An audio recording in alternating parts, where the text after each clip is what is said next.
It didn't come to my attention with the first video regarding Fall of a CIPHER. For those of you who maybe are aware of the group and the presence on the channel, I just recently covered their first song, at least to me, The Rising, with the music video in consideration. It didn't come across to me until I went to look up the age of this video, because I was curious, one part of my mind, even though I didn't really think about going in, was, how old actually is the video? Apparently, The Rising released 4 years ago. Same with this song, so I am massively behind, but sometimes you come across artists way down the line. Even though I came across Linda Toni Gran, and by default this group, through more recent endeavors and a recent collaboration of Mortimia, who I also covered very recently. Linda Toni Gran's collaboration with him for Forever and Beyond, that was my first introduction to her work, and I figured, based on the track, and though I'd already, looked around and be like, okay, what are more artists of talent that I want to showcase, specifically within the European scene. Music is quickly becoming a mainstay on this channel for me, but even more specifically than that, I find it funny, European music has a real place here, but I have a huge attraction to it, notably because of the talent I find within that vein of the music world. And there's many other artists, across the board, especially many in America, of course, that are widely talented, but I'm very impressed with many of the artists I find in Europe. It really shocks me, just the talent I see in that area of the world. And I would certainly say the same is true of Linda Toni Gran. Again, Mortimia provided the doorway for me to come to terms with Linda Toni Gran's talent in Fall of a CIPHER. But I'm very impressed. The Rising painted a beautiful picture, and I didn't think she had that extensive of a range. But she's an incredibly talented lead vocalist, and I like the metal edge of the track quite a bit. So I figured, with The Rising, it's actually, I'll say this, where I'm at now. I stated previously this is going to be sort of a part 2 sequence, right? That The Rising was first, and then a separate video will be coming along with Valkyria. It's actually become a part 3, or 3-part, because I found that there's actually a more recent music video that released. So that'll give us some new music to listen to from them, or at least stuff that's more recent than 4 years ago. But anyway, let's give Valkyria a listen. Again, I'm very impressed based on The Rising, and I want to hear more from this group.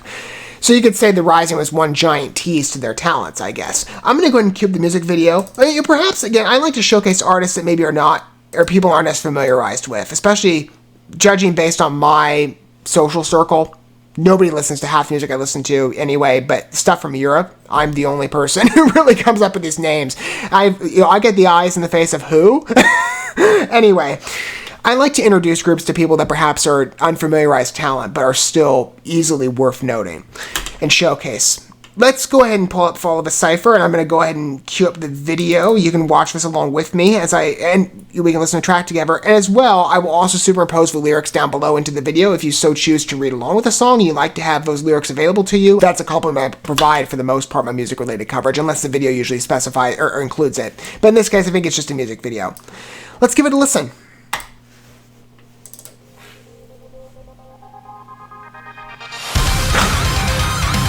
They really dive deep into the electronic stuff, and again, electronic music I'm in and out of for the time, it depends on the artist and the song, but they're never exception. I like what this group has to offer.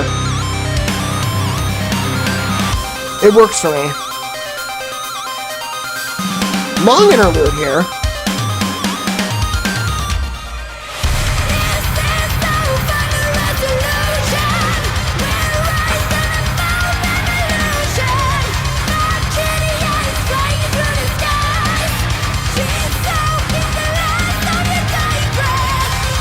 She really goes as high pitch as she can, doesn't she? Because again, you can hear that faint strain, but I appreciate the effort.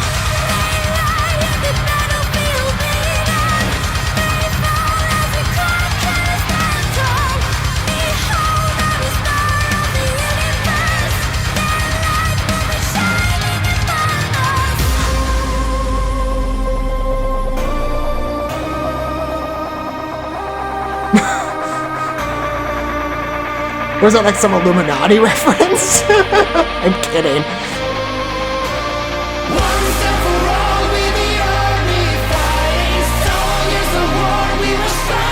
So there are other vocalists in the group, I wonder.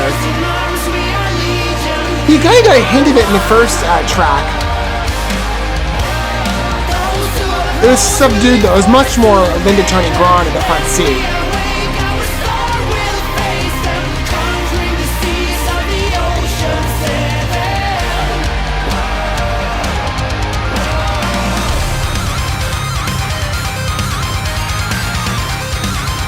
Seems they have a real artsy presentation too. I mean, the monochrome with the red cue, that's persistent with the last video too. But even their getup is interesting, like I guess this wing pattern. The one guy in like the pirate costume. I mean, that was a good transition. Caught me off guard. Anyways, like saying, the visual seems a point of interest for them.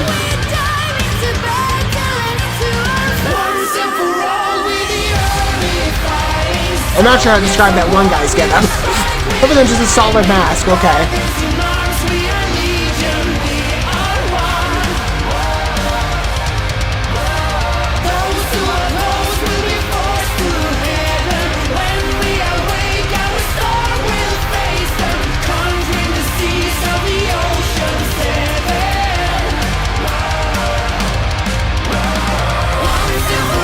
If I remember right, I did look at the lyrics of this ahead, covering this. I think this had sort of, like, some mythological edge to it. I might have that wrong. I forget exactly where the origin was of the myth, but there is some basis to it, I think. It's an interesting narrative, a really interesting video style. But this is the sort of metal that I gravitate to. And again, like I said, it's hit or miss for me when it comes to electronic music. Some works, some doesn't. It depends on the tune, it depends on the artist, it depends on the past experiences I have. I get a real, I don't know if anybody else could relate to this. Of course, if you're familiarized with the group I'm talking about here, Dead by April.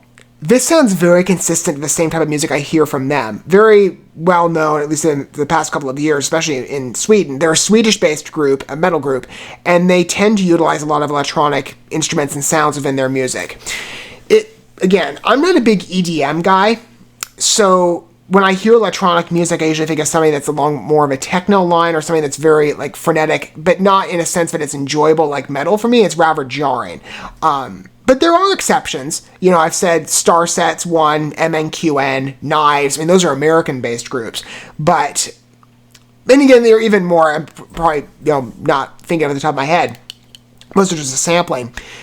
But Fall of a CIPHER, I think, is another good one. I mean, they match that frenetic energy with electronic beats. It is a bit harsher, I'd say, in its speed, for the most part.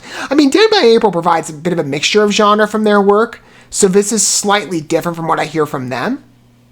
But it has that very similar sound to me, that it feels like the tracks sort of coexist with one another. You know what I mean? It's rather unusual, but I find it fascinating.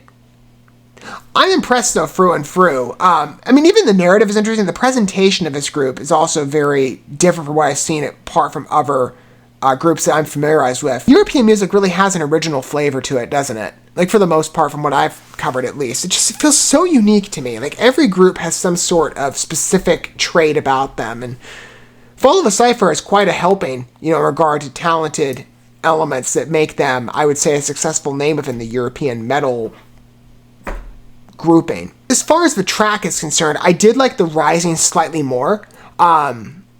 This just had a bit of a consistency, at least to me, on the chorus sections. But it's still enjoyable. It's an entertaining listen, but I like the Rising, I think, just a little more in this one, just to be honest with you. I'll have to see what, Rewind the Star, so I think about that. That'll be my third video coming up, and that's the more recent of the tracks that have released thus far. I mean, it's definitely more recent than 4 years ago. So these tracks are, like, patently aged. I'm curious to see maybe what they sound like now. I mean, it's probably close to where, I heard Linda Tony Grant go with Mortimia, because that released about 3 weeks ago, at least as I'm making this video. That's what was approximated by the YouTube date on the upload of the video. But what did you guys think about that track? I thought that was interesting. Maybe, I'd be curious, for those of you who followed or have listened to The Rising, what track was your favorite between these two with Fall of a CIPHER? And if this is the first listen for you, or maybe you're more familiarized with Follow the CIPHER or Linda Tony Grant, I'd love to hear what angle you come from down below. I'd like to get the perspective in regard to how many people are familiarized with the talent out there, especially in Europe. Because again, I'm judging by my social circle. Nobody knows this group, guaranteed, the people that I'm around. But I like to showcase, talent that I find. And I come across quite a helping from Europe and follow the CIPHER. Even though, again, I will say that the Rising, in my opinion, was more to my liking. This is still good, though. I did enjoy the track quite a bit. And again, that metal frenetic energy I like. Linda Toni Grand's vocals are very impressive in her range. I will definitely applaud her effort. It's obvious effort. You can hear that strain as she sings. I'm really floored again by the music that I come across, for the most part, with Europe. I find a lot of talent in the world, and Follow the CIPHER is no exception to that. Thank you so much for watching this video. Before you bounce, feel free to drop a like and comment, subscribe to this channel with a ding on the bell, and share this video with your friends. And consider checking out the description here. There you'll find links to my other channels, as well as addresses to my other social media accounts and ways you can help support my work if you feel so inclined. May God bless you, and looking forward to when our paths cross again.